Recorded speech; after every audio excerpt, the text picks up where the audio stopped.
మంత్రసిద్ధి.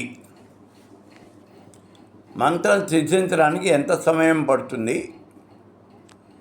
సిద్ధించినట్లు ఎలా తెలుస్తుంది ఇత్యాదులు కొన్ని అనుమానాలు ఉన్నాయి అని అంటూ ఉన్నారు. వాటి సమాధానం చూద్దాం. అసలు మంత్రసిద్ధి అంటే ఏమిటి? మామూలుగా మంత్రం చెప్పేటప్పుడు గురువుగారు చెప్తూ ఉన్నారు, ఈ మంత్రాన్ని 1,25,000 సార్లు చేయండి,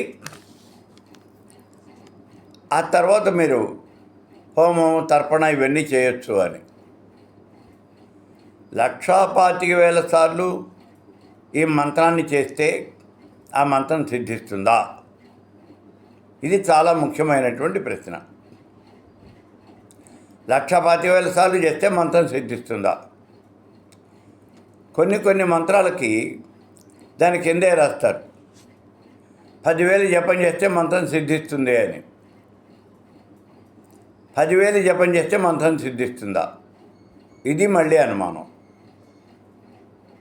మొత్తం మీద మనకు వచ్చే అనుమానం ఏమిటి అంటే, ఎన్ని వేలు మంత్ర జపం చేస్తే ఆ మంత్రం సిద్ధిస్తుంది, ఎన్ని వేలు పోనీ లక్షలు, మీరు ఎలా చెప్తే అలా.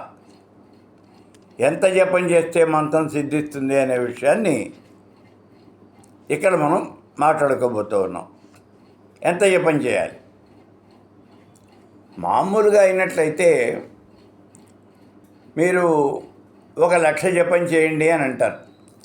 ఈ 1,00,000 జపం చేస్తే మంత్రం సిద్ధిస్తుంది అని కాదు,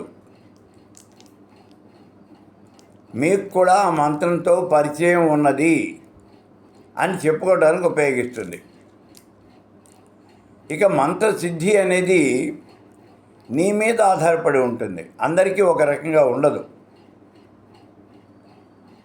ఎవరికి వాళ్ళకే లెక్కది. మంత్రజపము అంటే నీ పూర్వజన్మ యొక్క కృతం, సుకృతమో దుష్కృతమో ఏముందో దాన్ని బట్టి ఉంటుంది. నీకు ఈ మంత్రం గత జన్మలోనే పరిచయం ఉన్నది అనుకోండి, అంటే ఆ మంత్రాన్ని గత జన్మలోనే నువ్వు బాగా సాధన చేసావు, కొన్ని లక్షలు కోట్లు జపం చేసావు.